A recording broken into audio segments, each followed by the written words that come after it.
Everyone, welcome to the channel failure to success.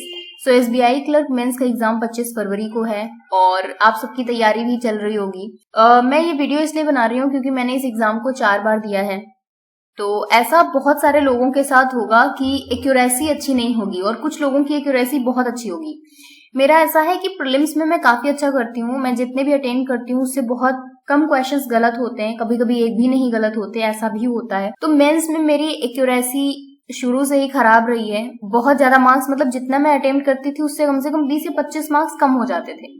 मुझे ये भी पता है एक्यूरेसी मेरी इंग्लिश और करंट अफेयर में ही खराब, क्योंकि मैथ्स रीजनिंग में सबकी एक्यूरेसी ठीक रहती होगी, क्योंकि उसमें तो आप क्वेश्चंस को सॉल्व करके देन आप टिक करते हो, तो उसमें गलत होने के चांसेस बहुत कम होते हैं। तो मैं तैयारी कर रही थी 2018 से, और 2019 में मेरा पहला जो प्रीलिम्स का एग्जाम निकला था वो एसबीआई क्लर्क था। मेरा जो फर्स्ट प्रीलिम्स था उसमें काफी अच्छा स्कोर आया था। मेरे को अटेम्प्ट्स याद नहीं है, बट मैं स्कोर आपके साथ शेयर करूंगी, ठीक है। तो सबसे पहले 2019 का जो एसबीआई क्लर्क प्रीलिम्स का स्कोर कार्ड था वो मैं शेयर कर रही हूँ। तो ये 2019 का स्कोर कार्ड है।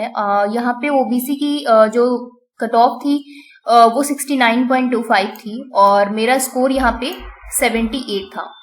तो मेरा ये पहला प्रीलिम्स था और ये भी कह सकते हैं कि फर्स्ट प्रीलिम्स क्लियर हुआ था। तो मेंस भी ये पहला था जिसको मैं अटेम्प्ट करने वाली थी। तो इसमें जब मैंने मेंस दिया तो लगभग 10 मार्क्स कम थे जो भी कट ऑफ थी। प्रॉब्लम ये थी कि उस एग्जाम में मैंने नंबर ऑफ अटेम्प्ट से बहुत ज्यादा कम किए थे। मतलब ऐसा होता है कि हमेशा एक्यूरेसी की वजह से नंबर कम हो जाते हैं, बट उसमें अटेम्प्ट ही मेरे बहुत कम थे। मतलब जितनी कट ऑफ गई थी ना, मेरे अटेम्प्ट लगभग उतने नहीं थे, ऐसा था।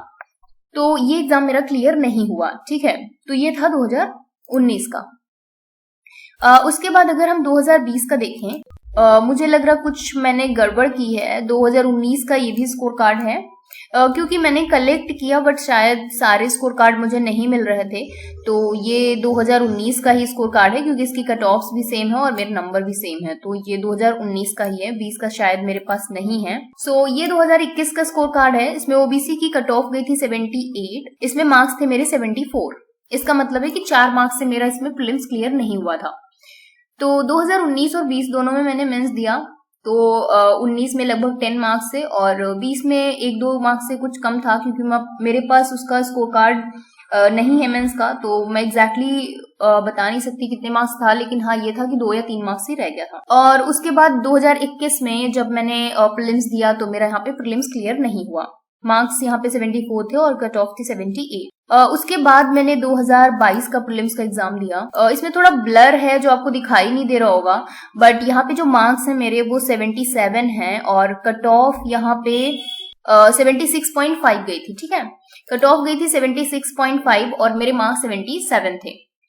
तो ये 2022 का था और मेरा प्रीलिम्स क्लियर हो गया।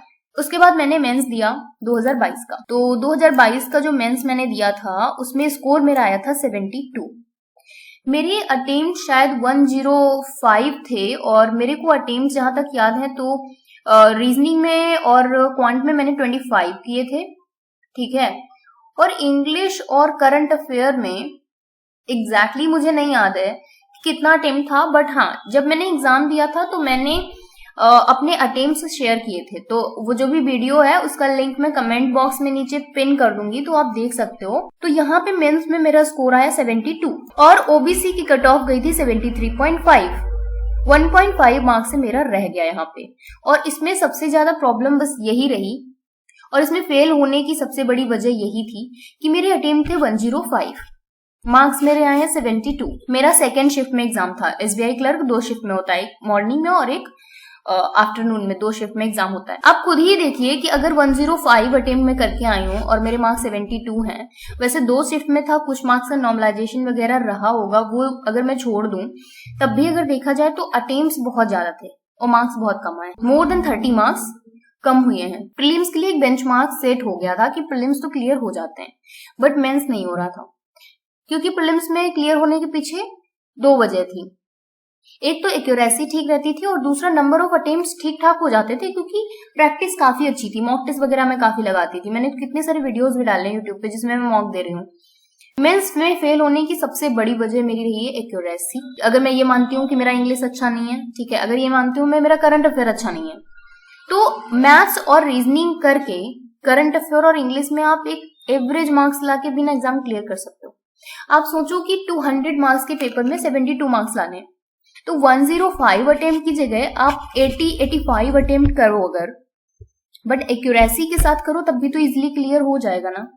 तो मुझे लगता है सबसे मेन जो इम्पोर्टेंट चीज है मेंस में आपको याद रखना है, आपको उस चीज को एकदम ध्यान रखना है। हालांकि क्या होता है ना, मैंने देखा है कि जब भी आपको एग्जाम देने जाते हो तो आप ये देखते हो कि प्रीवियस ईयर में एग्जाम हुआ था उसमें कितनी कट ऑफ गई थी, ठीक है, पेपर का लेवल क्या था, कैसे क्वेश्चन आए थे, सारी चीजें देखते हो, सब चीजें देखो। बट आप उस चीज को ना ये मत सोचो कि अगर लास्ट ईयर इतनी कट ऑफ गई थी, जैसे बहुत सारे वीडियोस पहले ही आने लगते हैं, मतलब एग्जाम नहीं हुआ उससे पहले यूट्यूब पे वीडियोस आने लगते हैं कि एसबीआई क्लर्क मेंस की कट ऑफ इतनी जाएगी। अरे जब पेपर ही नहीं हुआ तो उसकी कट ऑफ कैसे कोई प्रिडिक्ट कर सकता है। तो इस बार नंबर ऑफ वैकेंसीज काफी अच्छी हैं, तो आपको एक्यूरेसी पे ध्यान देना है, ठीक है। और नंबर ऑफ अटेम्प्ट्स भले ही कम हो, अब मतलब इतने भी कम ना हो, लाइक 50 अटेम्प्ट्स होंगे तो क्लियर होगा, काफी मुश्किल है, पर अपनी तरफ से अगर आप पढ़ाई की हो अच्छे से तो अपनी तरफ से एक्यूरेसी को मेंटेन करने की पूरी कोशिश करना, ठीक है।